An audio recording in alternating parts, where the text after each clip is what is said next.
just burn it all to the ground. I'll light the match. A line from and the mindset of the 4 writers of Halloween Ends, written and directed by David Gordon Green, who did this Halloween. You know, the return to form. After 40 years, Michael Myers came back and was attacking Laurie Strode and her family and all that, just ignoring all the other sequels, such as these, you know, like Halloween H2O, that actually disregarded all the other sequels, and also The Curse of Michael Myers, which was not a well-received sequel, and Halloween Resurrection. It was so bad that Jamie Lee Curtis said, I'll be in this if you kill me off right away.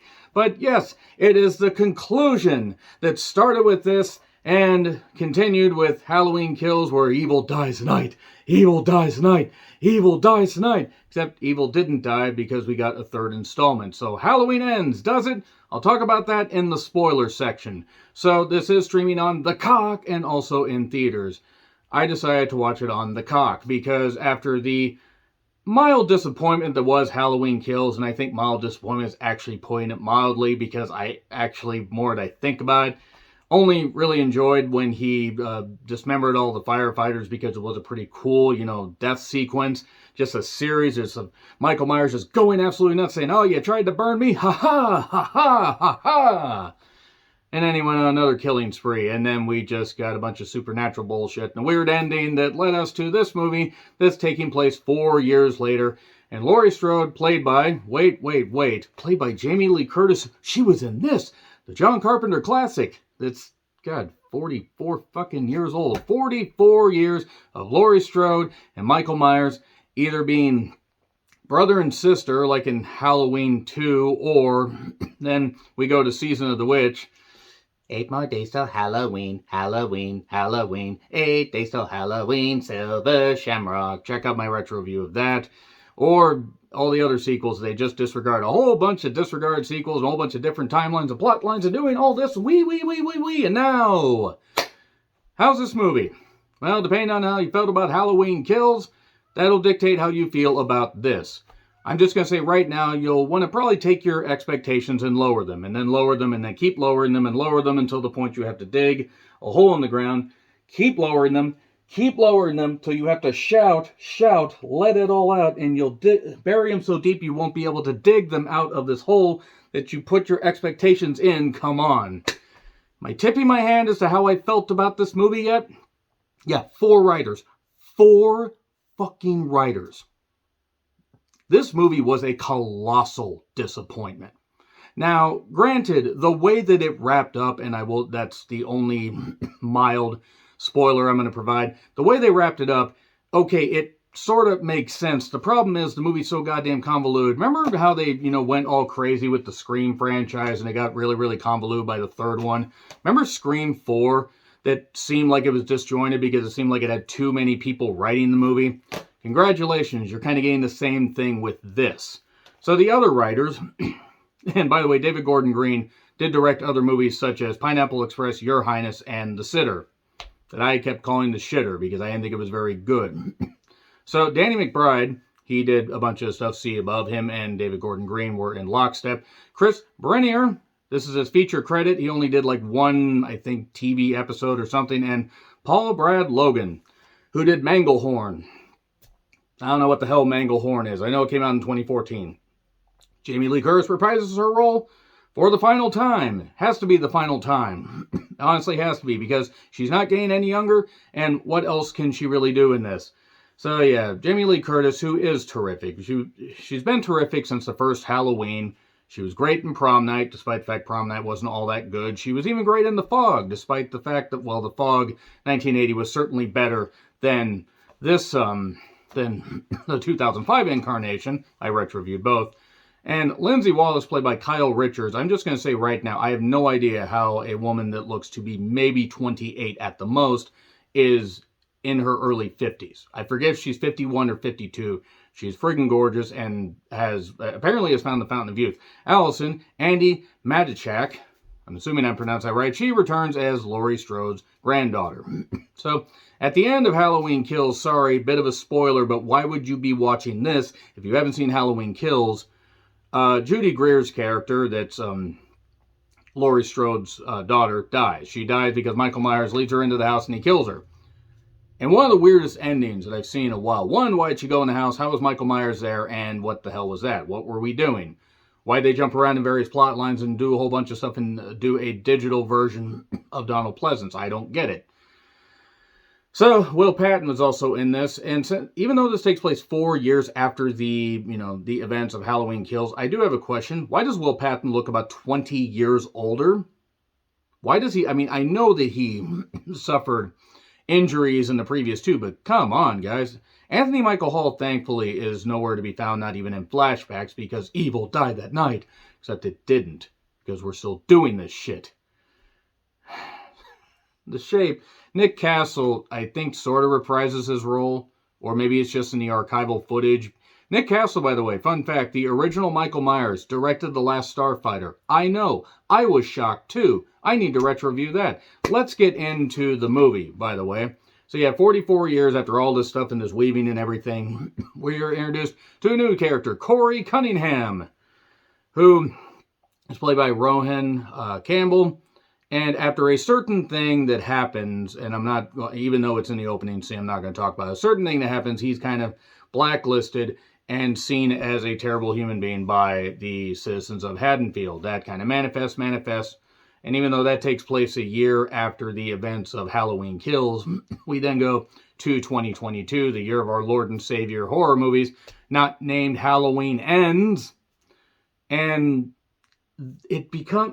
we get a bit of a story as to, him putting his life back together after this terrible tragedy. His dad owns a junkyard mechanic shop. His dad's trying to help him out because his dad sees him as a good kid. His mother is very, very, very overtly, almost catastrophically, insensitively Jewish. This is like every Jewish stereotype in the world. I would almost be offended if I was Jewish. It was insane. But anyway, nevertheless, the mother's a bit domineering, and then we have, the dad who's trying to help him out, and Corey's also picked on by some bullies.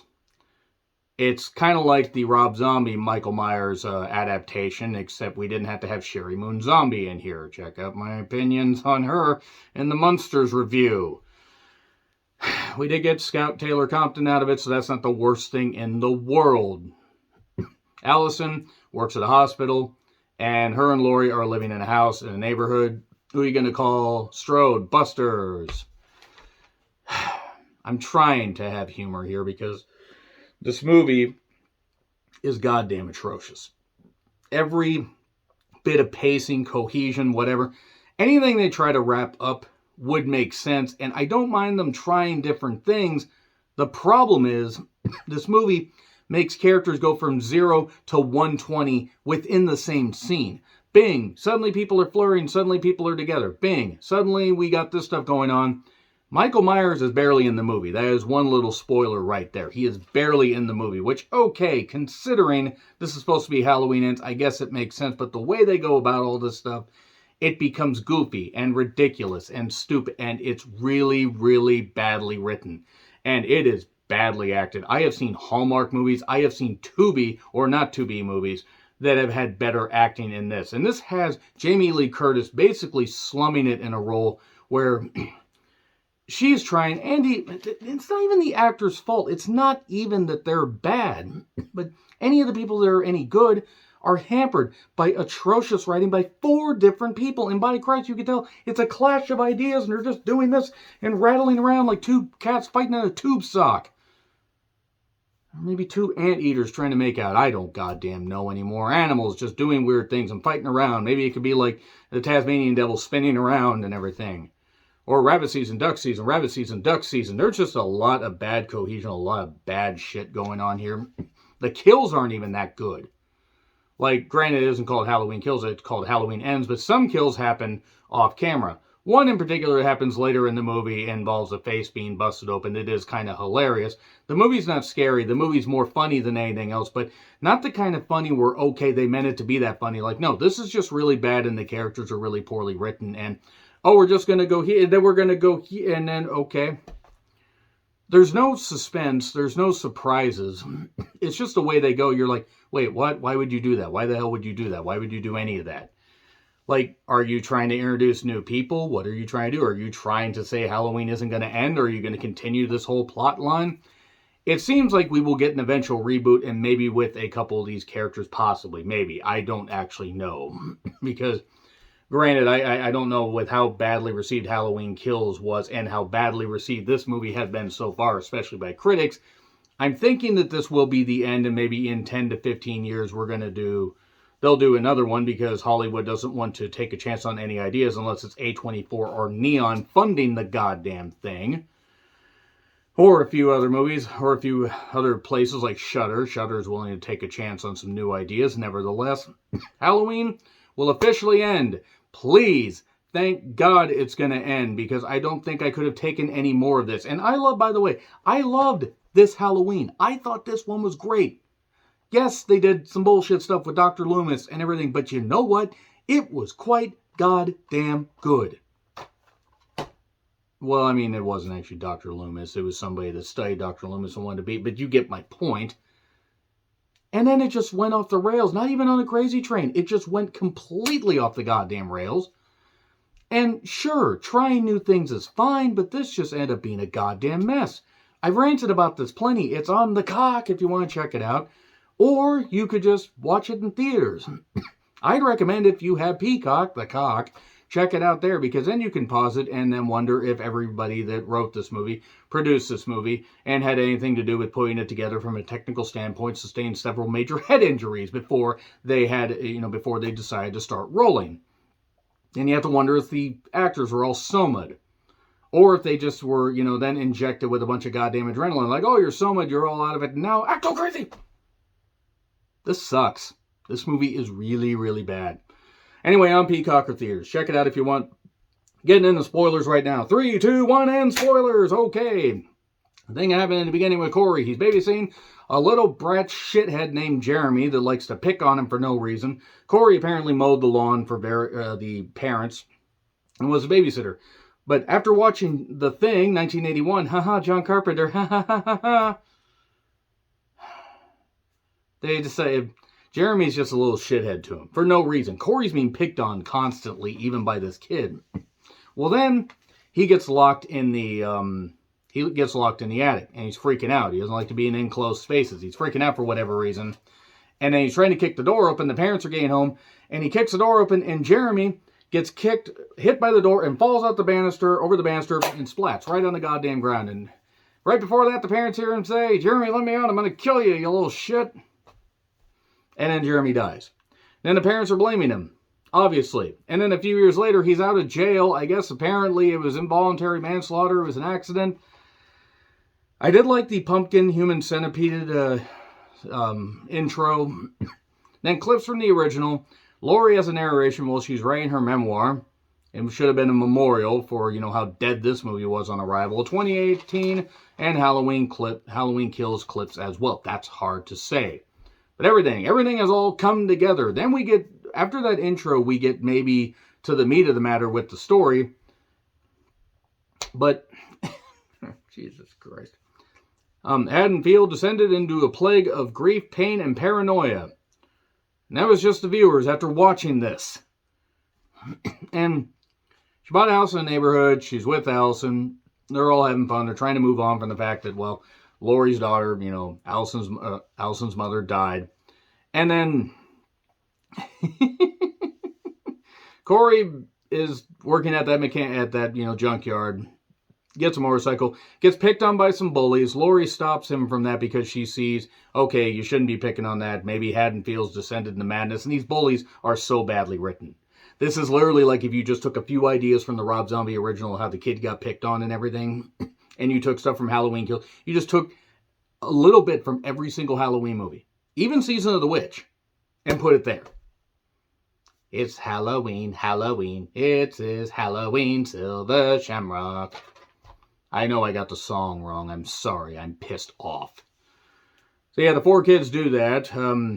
Corey gets glass in his hand and is taken to the hospital, where Allison is hoping to get a promotion. But no, a girl named Deb, who is played by an incredibly gorgeous actress, I just want to say right now, she gets the promotion. Why does she get the promotion? Because she's sleeping with the goddamn doctor. Ha ha, head doctor. Ha.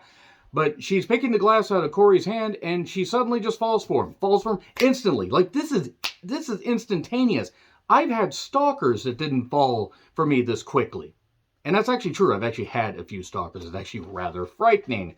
One was just 8 years ago. Yeah, don't stalk people. Just do it from the quarter point of distance. Nevertheless, yeah, she just instantly falls for him. I mean, this is insane. Like, within minutes. Not even, like, half a day. Like, her car's having some issues. He offers to fix her, busted muffler. And then, just all this stuff. She gets on his motorcycle. He gets behind her. It's all sexualized. Look, I don't have a problem with introducing romance to these movies, but it's just so weird and whatever. And yeah, I get that she's upset she lost her mom and all this stuff's going on, but none of this has anything to do with Michael Myers. Michael Myers, who's not in the movie for the first 40 goddamn minutes. And unfortunately, Corey is not an interesting character at all. Maybe he's not supposed to be. Maybe the other writers kept clashing. They said, to hell with it. We don't need to write him well. Let's just put Halloween Ends on the title. Let's put Laurie Strode there. Jamie Lee Curtis will sell it. And Michael Myers, people like him, despite the fact that his character has been shat on more goddamn times than somebody in a German Scheisse video. And German Scheisse videos probably are better written than this. Probably, because I've never actually watched one seriously. Those are gross. Why would you do that? Corey has that domineering mother. Kyle Richards, my goodness, as I noted, she is absolutely gorgeous. Why is she not in more movies? So, alright, let's say IGA Markets. Anybody have IGA Markets anywhere where they're at? We used to have one in town. It used to be called Red Apple, and then it got changed to IGA. And now there's an IGA, or at least there was, in a town called Granite Falls, a little bit away from me. I know it's a Midwest tradition, apparently. I'm just going to say right now, IGA Markets, while good people are employed there, and the store is clean, the store is also way goddamn overpriced. It is like literally looking at a basic grocery store, but with prices insane. Like, the prices you see now in some stores is what IGA was about 10 years ago. Seriously. It's insane. Enough of that. There's this lady that ends up knocking Laurie after she kind of gets all flirty with Will Patton. Laurie does. This lady's like, "You're smiling and my mother got killed." It was a black lady that got killed, or got stabbed in the neck in the second one. Remember that? The one that had the husband and everything, and Michael Myers broke in the house and said, "Ha ha, Pop. You should have left him alone." It's the whole thing about despair being like an infection and everything. It just gets beaten into your goddamn skull repeatedly. Yes, grief, despair, all that shit, all that pain, all that paranoia can manifest.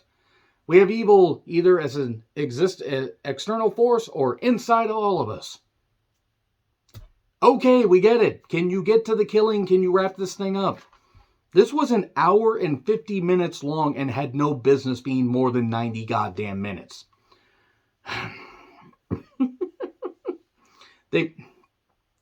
Then, all of a sudden, after being left at a bar where the mother of the son that Corey accidentally killed yells at him, Allison is trying to talk to him. A guy she barely knows, by the way. "Oh, you can't fix me," wanders off. She's all upset and despondent and everything. Was there footage left on the cutting room floor? Did they think that this romance would just magically blossom and everybody would assume that they'd been together for a while? Because this took place only over a couple days, because we're not quite a Halloween night yet. And then there's a homeless guy that's been wandering around and everything and singing to himself and whatever. And then Corey ends up in the sewer. And then Michael Myers is in the sewer. Quick question. What has he been doing in the sewer for 4 years? Why has he been in the sewer? What the hell is happening? Did he kill Splinter and the Ninja Turtles? I have so many questions as to how he survived in the sewer for a while. I have so many questions. So many goddamn questions that will never be answered by Halloween Ends because the 4 writers were all goddamn idiots that should be beaten with sticks. David Gordon Green should never be allowed to direct another goddamn movie until he apologizes for what he did in Halloween Kills and this. So, and the homeless guy, by the way, ends up seeing him. He gets out of the sewer. It's like, "Oh, you should have." It's like, He takes people in there and they don't come out. Why did he let you go? Did he let you escape? What's going on? You get back in there and you give me that mask. I'm Michael Myers. It might have actually been Nick Castle as the homeless guy. I'm not actually sure. And then Corey ends up killing the homeless guy. And then the mother's like, Corey, what's going on, Corey? I told you to stop killing the homeless. And then there's this overarching thing with a guy named Willie. Willie? Oh, Willie. Voices in your bedroom. These things never end well. That is a Riff Tracks deep cut. He's a radio guy. And he spouts conspiracy theories about all this stuff. And he meets his end a little bit later. So, Allison and Corey bond over death. They are fighting over shampoo. Just burn to the ground. I'll light the match. Because they're agreeing. They're going to leave Haddonfield, but they're going to burn it to the ground. Again, I guess something. Maybe because evil dies tonight?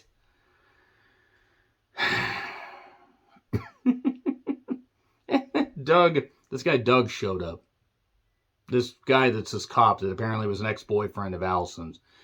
During this 4-year period, by the way. Says, did Michael Myers let you live or did you escape? He asks.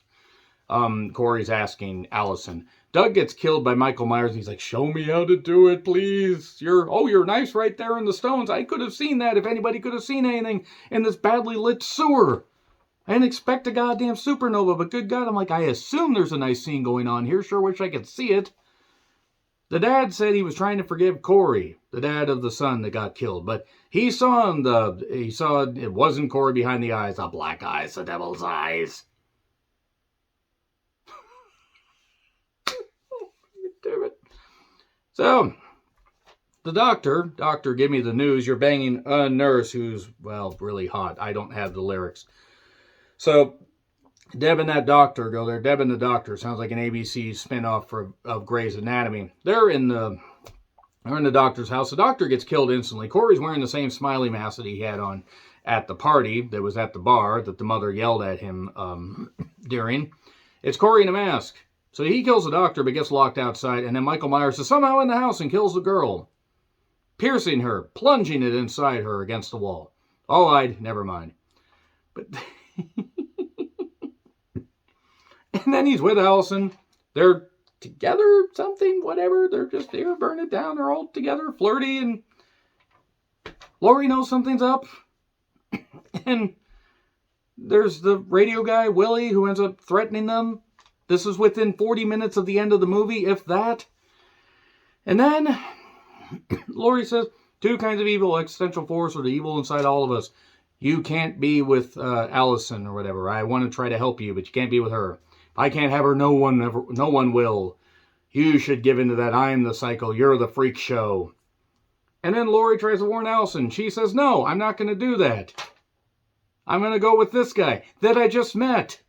I blame you for all this stuff happening. All this is badly written material. And then we're at the tow yard, the junkyard. The dad's there as a night watchman or still working or something. I don't know. Size of a human waterbed. Maybe he couldn't move. And the bullies are there. The bullies just decide we're going to knock over his bike and we're going to do this. And suddenly one of the guys, Billy, don't be a hero, ends up taking the keys and going to the car to drag the bike away or something. I don't know, but he gets knifed. Somehow, nobody knows this happening 10 feet over there. And then the main bully varsity jacket wearing guy accidentally shoots the dad, who tries to stop him from shooting Michael because he thinks Michael, the person dressed up as Michael, is his son. This makes no sense. One girl tries to get away, and then she gets hit with a wrench. One girl gets run over, and then run over again. And then the varsity jacket wearing guy gets killed with a blowtorch. So this is Corey, I assume. Yeah, it has to be Corey at some point. Corey basically just ends up killing everybody. Just kills absolutely everybody. Goes to the radio guy, kills a beautiful blonde that looked like a young Jennifer Tilly, even though Jennifer Tilly herself looks like she's about 25. And kills her and kills the black guy and cuts out his tongue, busts his jaw, cuts out his tongue, and his tongue's on the record to keep spinning over the music. Easy for me to say. And then Laurie suddenly says, I'm just going to shoot myself. and then shoots the pumpkin. Did you really think I was going to kill myself? And then shoots him, and then suddenly Michael Myers falls over, but it's Corey. And then she says, you came to kill me, just do it. But then he ends up stabbing himself in the neck to make it look like Laurie killed him. So Allison will be upset with her because Allison loved him, despite the fact that she's his grandma and she's known her longer. What is happening? Okay. Bear in mind, this is from the same director as this. Same director as this. So anyway, suddenly Michael's there. They have a showdown. Enduring more bumps than two elderly people should be able to take at any goddamn point with how beat up they are. But then Laurie finally pins Michael down, gets his hand with a knife, or gets his leg with a knife, gets his hand with a knife, pushes a fridge on him, breaks one of his legs, seemingly, stabs him in the neck, is just killing him and everything. And then she says, I ran from you. I've tried to forgive you, all this stuff, but now you're not. I thought you were the boogeyman, but no, you're just a man that's about to stop breathing. But then she does this, slices him across the throat, but then he grabs her by the neck. She's like, do it. Just do it. Do it. Yes, give in to your hate. But then Allison shows back up and breaks his arm, and then they kill him. They just stab him more. Michael Myers is dead. They take him on a funeral procession, seemingly, with all the cops behind him, all the citizens. They throw him in the mangler. Man, that movie was shit. And they grind him up, and they use his bones to make bread. No, they just grind him up and kill him. And she writes the memoir. Her and Will Patton sit out there. We see Michael Myers' mask on her desk, and that's it. That is it. That is the end of fucking Halloween Ends. Hey, Lee, I mean, it ended with no way for Laurie and Michael to continue their story. Ain't no coming back from that. It's not even the ending that pisses me off. It's just the mere fact that this movie was dog shit. This movie is badly written, everything. I spent so much time on this. More time than I spent on Halloween 2018 when I talked about it with my best friend Chris, a.k.a. the Durbinator. More time than I spent on Halloween Kills. This was dog shit. Absolute dog shit. One of the worst movies I've seen this year. Hell, it might be top 5. F. Gets an F. I can't wait to see what you all have to say. Let me know your thoughts in the comments. Like, share, subscribe, Twitter handle in the description. I'm John Ritlin. I'll see you soon.